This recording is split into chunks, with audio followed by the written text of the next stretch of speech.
Ini berhubungan dengan sesuatu yang pernah saya katakan dalam salah satu video saya bahwa ciri dari manusia yang dekat dengan Allah adalah ketika dirinya itu gelisah dengan ketidakbenaran yang ada di sekitarnya.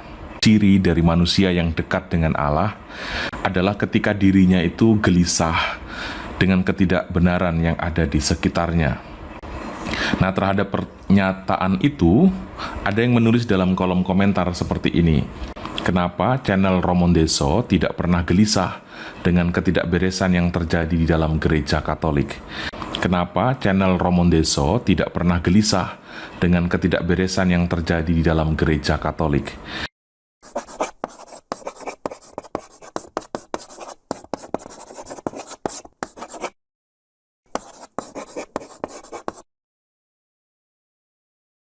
Maksudnya kenapa channel saya tidak mengulas hal-hal seperti yang diungkapkan misalnya oleh channel Crusader Network atau channel-channel sejenis itu.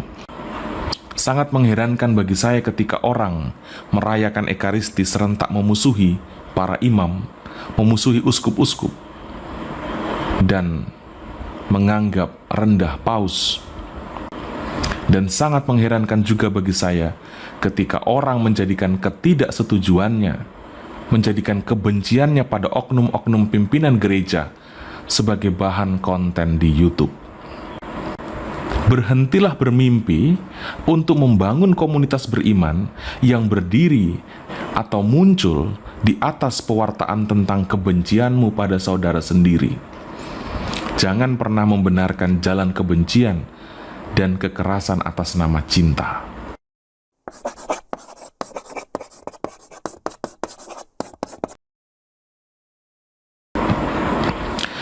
Kita tahu apa yang dilakukan oleh Yudas Iskariot. Ia menjual Yesus dengan ciuman. Banyak juga orang Kristen menjual gereja karena ketidaksukaan, ketidaksetujuan dengan modus kasih pada gereja. Mirip yang dipikirkan Yudas.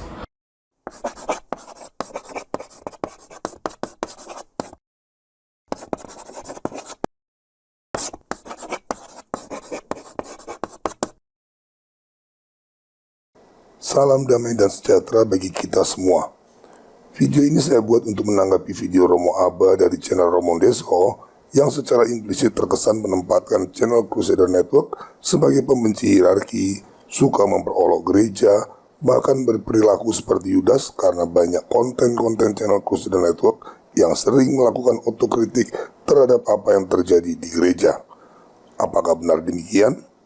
Untuk memahami persoalan ini dengan lebih baik, saya mengajak kita semua merenungkan perumpamaan Injil yang terkenal, yaitu tentang orang Samaria yang baik hati. Dikisahkan seseorang yang dalam perjalanan dari Yerusalem menuju Yeriko jatuh ke tangan perampok yang merampas semua barang-barangnya lalu memukulinya habis-habisan. Lewatlah seorang imam, tetapi imam itu hanya melihat lalu pergi meninggalkannya. Kemudian lewat seorang Lewi, tetapi ia pun juga hanya melihat dan segera meninggalkannya. Selanjutnya datang seorang Samaria. Melihat keadaan orang yang terluka parah itu, tergeraklah hatinya oleh belas kasihan. Ia berhenti dan menolong orang itu, lalu membawanya ke tempat penginapan agar mendapatkan perawatan. Sedikit berbeda dengan Injil, di sini pertanyaannya adalah, siapakah orang yang terluka parah dan barang-barang yang dirampok habis-habisan itu? Orang yang terluka parah dan barang yang dirampok itu tidak lain adalah gereja Katolik yang saat ini sedang mengalami penderitaan kalvarinya. Setelah Konsili Vatikan kedua, kekayaan liturginya yang berusia 19 abad dirampok habis oleh Missa Blasteran Novus Ordo. Kekayaan ajaran iman para rasul yang dimilikinya sebagai kebenaran mutlak yang menyelamatkan manusia juga dirampok habis oleh modernisme. Begitu juga kekuatan dan daya penginjilan yang dimilikinya sebagai amanat agung Sang Kristus babak belur dan kini terkulai lemah akibat serangan ekumenisme dan kebebasan beragama.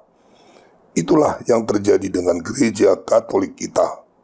Seperti imam dalam perumpamaan tadi yang hanya melihat lalu pergi meninggalkan orang yang terluka parah itu, begitu juga banyak klerus gereja Katolik melakukan hal serupa ketika dihadapkan pada kondisi gereja Katolik yang tengah terluka parah dalam penderitaan kalvarinya. Mereka tidak mau ambil resiko terlibat masalah, lalu memilih berpaling dan pergi untuk mempersiapkan homili tentang bagaimana membangun kecintaan pada gereja, atau untuk mempersiapkan perayaan liturgi Misa Blasteran Novus Ordo yang meriah, atau menyibukkan diri dalam kegiatan diskusi komunitas lintas agama.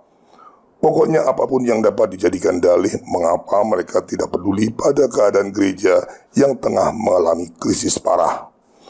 Dan seperti orang Lewi, begitu juga banyak umat Katolik yang tidak peduli pada keadaan gereja yang sedang sekarat. Akibat katekese klerus-klerus gereja Katolik yang mengajarkan pokoknya taat pada hierarki atau magisterium, mereka pun tidak peduli pada segala kerusakan, masalah, dan krisis yang menimpa gereja dengan dalih demi ketaatan pada hierarki dan magisterium. Tetapi untungnya selalu ada orang Samaria, yaitu mereka yang bukan siapa-siapa, tetapi membiarkan diri mereka dipakai Tuhan untuk peduli pada keadaan gereja. Dalam segala keterbatasannya, mereka berani mengambil risiko dengan membongkar kebobrokan-kebobrokan yang terjadi di dalam gereja dan kemudian ikut serta memulihkannya. Kami channel Crusader Network dengan pertolongan rahmat Tuhan memilih untuk menjadi orang Samaria itu. Kami bukan siapa-siapa. Kami hanya awam biasa yang tidak memiliki latar belakang pendidikan formal dalam bidang teologi ataupun filsafat. Yang kami punya hanyalah hati yang terbakar hangus oleh cinta kepada Tuhan. Dan cinta kepada Tuhan itulah yang mencegah kami untuk bersikap diam atau berpaling dari gereja yang tengah mengalami luka parah dalam penderitaan Kalvarinya. Kita hanya dapat memperbaiki sesuatu kalau kita tahu di mana kerusakannya. Begitu juga kita hanya dapat ikut serta memulihkan keadaan gereja jika kita tahu kerusakan apa saja yang dialami gereja dan apa penyebabnya. Maka mau tidak mau, suka atau tidak suka, upaya untuk peduli dan ikut serta memulihkan gereja Kristus dari segala kerusakan pasti melibatkan juga upaya untuk membongkar segala masalah yang ada dan mencari tahu penyebabnya. Apakah itu berarti kita membenci para klerus, uskup, atau bahkan Bapak Paus? Sama sekali tidak. Kita harus bersikap dewasa agar mampu membedakan bagaimana membenci suatu pelanggaran tanpa membenci pelakunya. Beberapa tahun yang lalu channel Crusader Network punya seri andalan berupa video-video apologetika kontra Islam, di mana saya membongkar habis kesesatan ajaran Islam. Apakah dengan demikian saya membenci Islam? Tidak hanya Islam, saya membenci semua ajaran apapun yang bertentangan dengan kebenaran iman Katolik yang apostolik. Tetapi apakah lalu saya membenci Muslim? Siapapun yang mengenal saya secara pribadi pasti tahu persis bahwa orang-orang terdekat saya adalah Muslim. Maka jawabannya, tidak, saya tidak membenci mereka. Bahkan saya mengasihi mereka dan menginginkan keselamatan mereka. Jadi secara natural saya sudah terbiasa membedakan bagaimana membenci suatu kekeliruan tanpa membenci mereka yang melakukannya. Cinta kepada Tuhan melarang saya untuk membenci segala yang Tuhan kasihi, yaitu termasuk diantaranya orang-orang yang jatuh dalam kesalahan atau kesesatan dan membutuhkan pertolongan Tuhan. Buat saya itu bukan sekedar teori atau narasi cantik untuk bahan konten, tetapi itulah realita hidup saya selama puluhan tahun sampai detik ini. Maka sangat gegabah kalau mengartikan segala kritikan yang kami lakukan terhadap berbagai masalah yang terjadi di gereja sebagai ungkapan kebencian kepada para imam, uskup, atau bahkan Bapak Paus. Lalu Romo Abba sempat menyinggung soal Yudas dan ada kesan secara implisit menyamakan kami dengan Yudas. Mari kita berpikir kritis, siapakah Yudas di zaman kita? Yudas adalah salah satu dari para rasul yang dipilih oleh Yesus. Maka Yudas zaman ini pasti bukan orang awam yang tidak punya akses dan otoritas apapun di dalam gerejanya.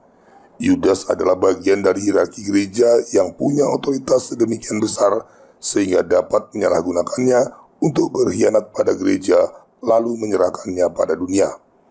Yudas modern adalah para penggagas dan pendukung Konsili Vatikan II yang dengan ciuman manis aggiornamento telah menyerahkan mempelai Kristus untuk menjadi hamba dunia.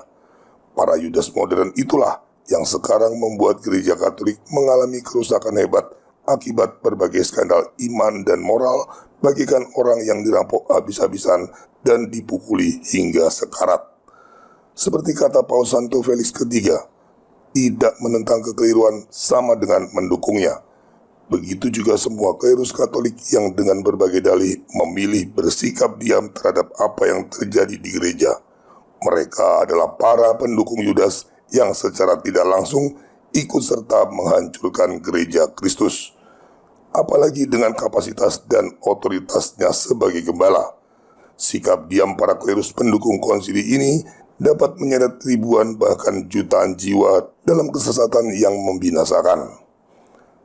Mari kita belajar dari seorang penjaga ortodoksi iman Katolik paling penting dalam sejarah gereja Katolik setelah Santo Athanasius, yaitu Monsignor Marcel Lefebvre. Je veux qu'à l'heure de ma mort, lorsque notre Seigneur me demandera « Qu'as-tu fait de ton épiscopat? Qu'as-tu fait de ta grâce épiscopale et sacerdotale ?» je ne puis pas entendre de la bouche du Seigneur « Tu as contribué à détruire l'Église avec les autres. » Tempus fugit memento mori. Waktu cepat berlalu, ingatlah pada kematian. Semoga di sisa hidup yang terbatas ini, kita bisa memilih dengan bijak. Apakah kita ikut bersama Yudas untuk menghancurkan gerejanya, atau ikut bersama sisa umat yang setia untuk memulihkan kembali gerejanya. Terima kasih atas perhatian Anda.